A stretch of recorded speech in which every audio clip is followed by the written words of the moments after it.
Hey guys, so today we are going to review how to write a decimal in word form, standard form, expanded form. We're going to review the place value and the value, and then we're going to learn a new skill, and that is how to write it in fraction form as well.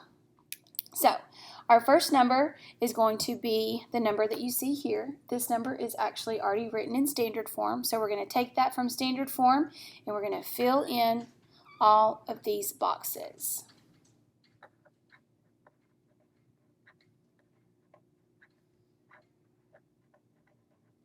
Now, I still want to have my two colored highlighters. I'm going to use blue and yellow today. I'm going to highlight my whole numbers in blue today. And I'm going to highlight my decimals in yellow today.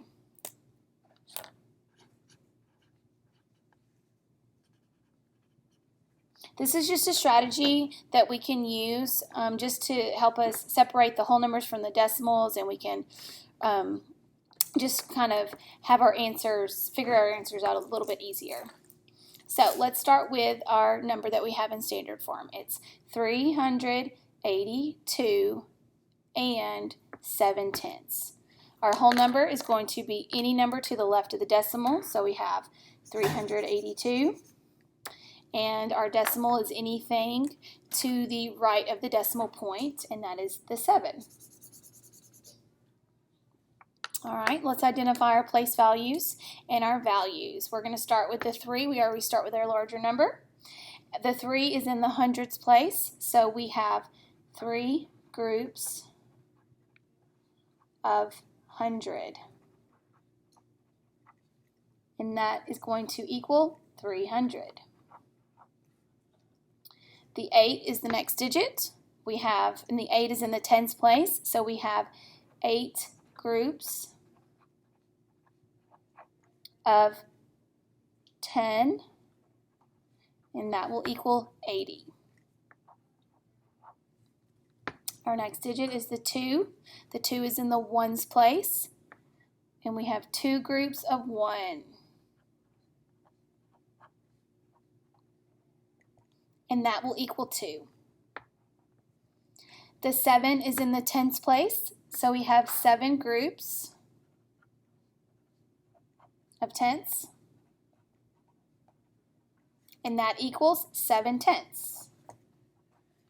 When we add all of those numbers together, 300 plus 80 plus 2 plus 7/10, that will equal the number we have in standard form, which is 382 and 7/10.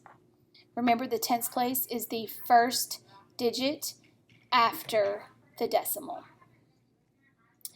When we're writing it in word form, we write it just how we would say it. Let's focus on the whole number first. We're just going to write 382.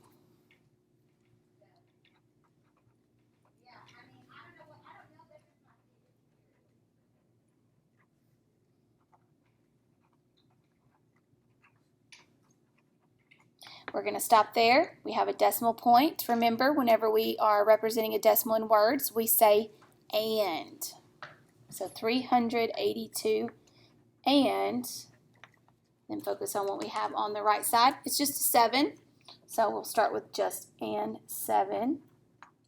Because that 7 is in the tens place, we have to write 382 and 7/10. I'm going to underline that THS because that THS separates tenths and 10. 10, as we saw here, is a whole number, so in tenths, as we saw here, is the decimal. We are now going to write 382 and 7/10 in expanded form. Oops.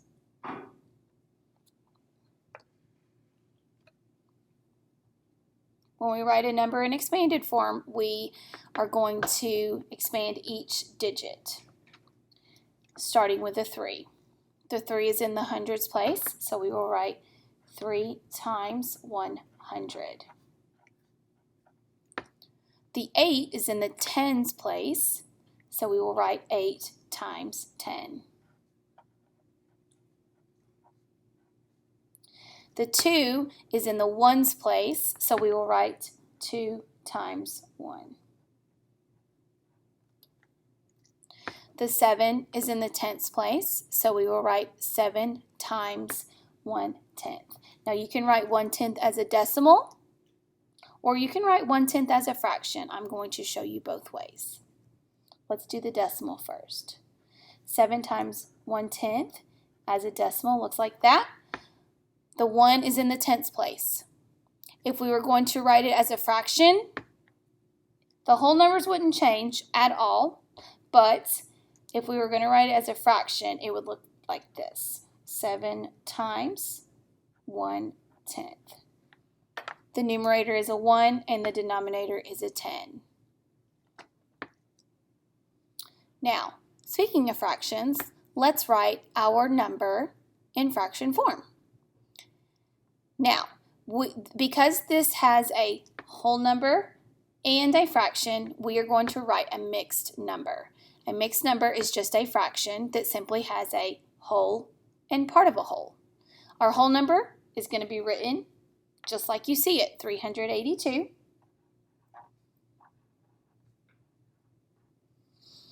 And then we are going to write the decimal as a fraction, 7/10, just like you would say it.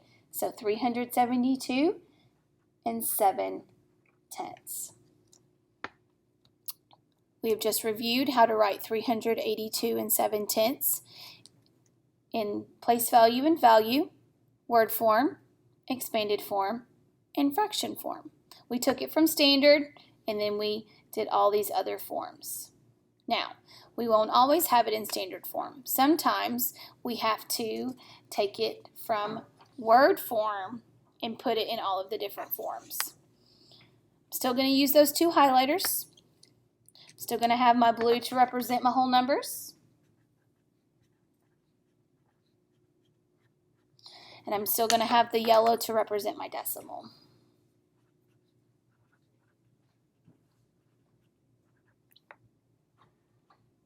Now, because I'm going from word form, I'm starting with word form.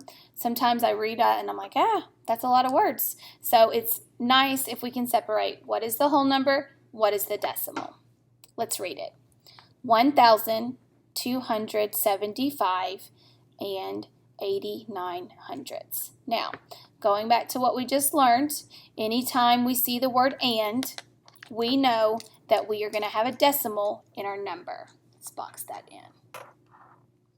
We also know anything before the and is a whole number, and anything after the and is a decimal. So we have 1,275 as our whole number, and we have 89 hundredths as our decimal.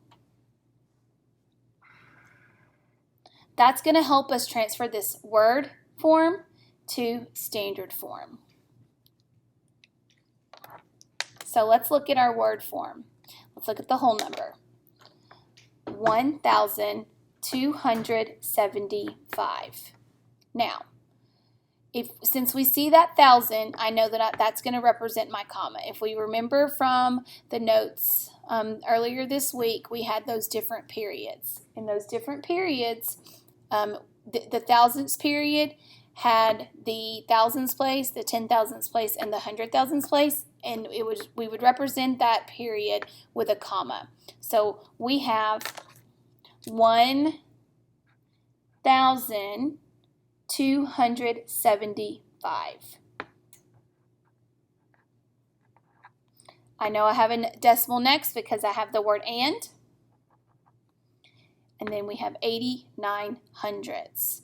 Now I know that hundredths is going to have two numbers after the decimal, so I can just write 80 and 9. And that is my number in standard form. Now, just like before, we're going to identify the place value and the value of our number. We're going to start with the 1 because it's our largest place value. This 1 is in the thousandths place, and I have one group of 1,000 of the thousandths place, and that is going to equal 1,000. The 2 is in the hundredths place, so I have two groups of 100.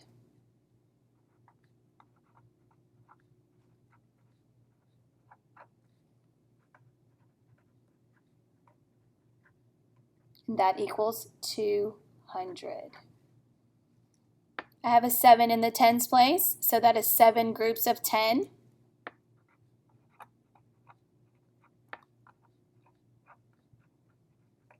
And that equals 70. I have a 5 in the ones place, so I have 5 groups of 1.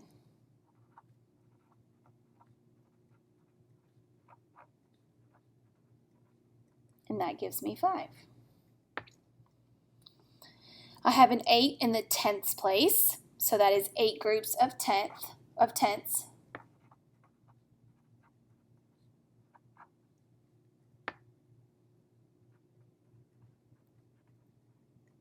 And that gives me 8 tenths. I have a 9 in the hundredths place, so I have 9 groups of hundredths.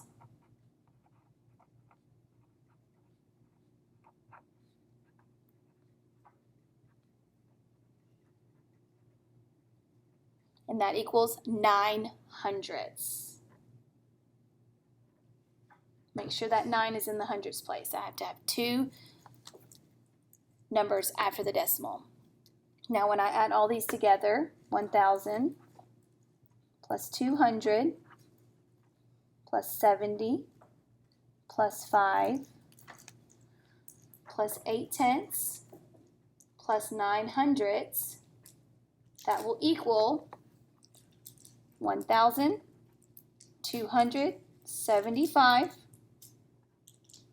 and 89 hundredths. If I were going to write this in expanded form, I'm going to expand out each digit. Once again, the 1 is in the thousandths place, so I have 1 times 1,000 plus 2, which is in the hundredths place, so 2 times 100, plus the 7, which is in the tens place, so plus 7 times 10, the 5, which is in the ones place, so plus 5 times 1,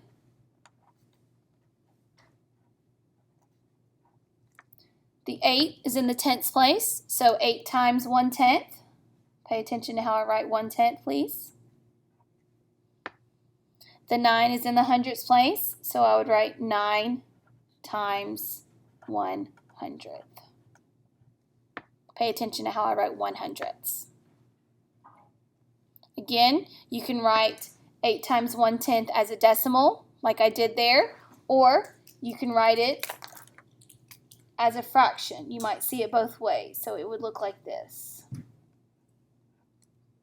For the 9 times 100ths, you can write that as a fraction as well, and it would look like 100ths. You'll need to recognize it in both ways. You'll need to write it in both ways because it may ask you to write it in fraction form, or it may ask you to write it in decimal form. Now, if I write this number in fraction form of 1,275 and 89 hundredths, again, I'm writing a mixed number because I have a whole number and I have part of a whole. So my whole number is going to be 1,000. Make sure that looks like a comma, not a decimal. 275 and 89 hundredths. So my denominator would be 100. Okay, so in this I call it a four square because it has 1, 2, 3, 4 squares. I took my number that was written in word form and I wrote it in standard form. I identified the place value and the value of each digit. I wrote it in expanded form and I wrote it in fraction form. Okay, now sometimes the number may be given to you in expanded form, and you have to transfer it to all the other different forms.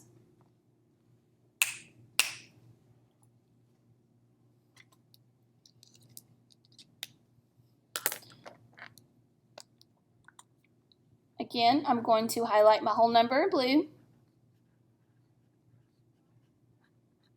and my decimal in yellow.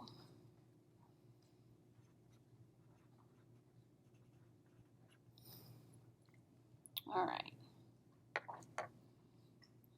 3 times 100, I know that's a whole number. 4 times 10, I know that's a whole number. 6 times 1, I know that's a whole number. And I know that's the last place, so that also tells me that anything after that is going to be a decimal. I know it's a decimal because it has 1 hundredths and 1 thousandths. So these are my decimals. Okay. We're going to take this in expanded form. We're going to write it in standard form. Because that's 3 times 100, I know that my whole number is going to go to the hundredths place. So I know if I go to the hundredths place, that is 3 digits to the left of the decimal. So I'm going to go ahead and put 3 lines just so I know that I need to fill them with something. I know after that it's going to be a decimal. And I'm looking at my number. This one has the hundredths place and the thousandths place. Well, because this goes to the thousandths place, that's 3 digits after the decimal. I'm going to have to mark for 3 lines. All right, so 3 times 100, that's in the hundredths place, so I have a 3. 4 times 10, in the tens place, I have a 4. 6 times 1, that's in the ones place, I have a 6. Okay, this is the tenths place. Don't have anything times 10, so that tells me that this is a 0. Now it's very important to put that 0 there because that is a placeholder. If I didn't put the 0 there, then I would want to put the 4 there, but the 4 is not in the tenths place. The 4 is in the hundredths place, so I have to make sure it gets to the hundredths place. The 5 is in the thousandths place, so I have to make sure it gets to the thousandths place. So I have 346 and 45 thousandths. Okay. Alrighty. I'm now going to identify the place value and the value of each digit. I have a 3 in the hundredths place, so I have 3 groups of 100, or 3 groups of 100, and that gives me 300. I have 4 groups of 10. That gives me 40. I have 6 groups of 1. And that gives me 6. Even though the 0 is important because it's a place value, I do not have to identify the place value and the value because the 0 doesn't have a value. It's just 0. It is just there as a placeholder. The 4, however, does need to be mentioned. It is in the hundredths place, so I have 4 groups of hundredths.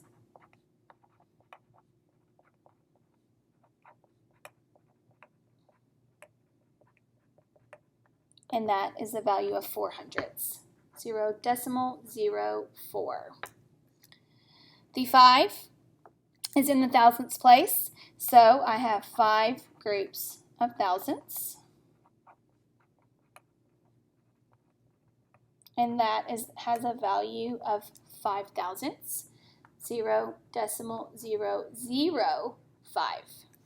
If I add all of these values up, 300 plus 40 plus 6 plus 4 hundredths plus 5 thousandths, it's going to equal 346 and 45 thousandths.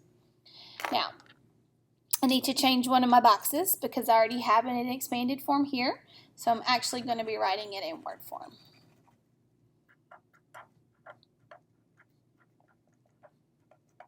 Okay. All right, so in word form, I'm going to focus on my whole number first. So I'm going to kind of cover up my decimal and just focus on the 346. The way you say that is 346, so I'm going to write that first.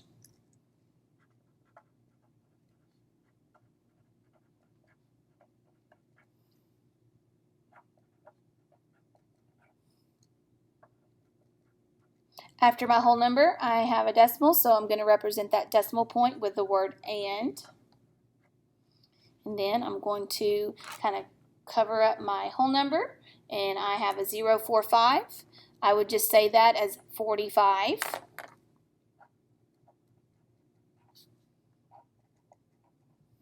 But because it is a decimal, I have to pay attention to where the last digit ends, and the last digit is in the thousands place. So I would read it as 346 and 45 thousandths.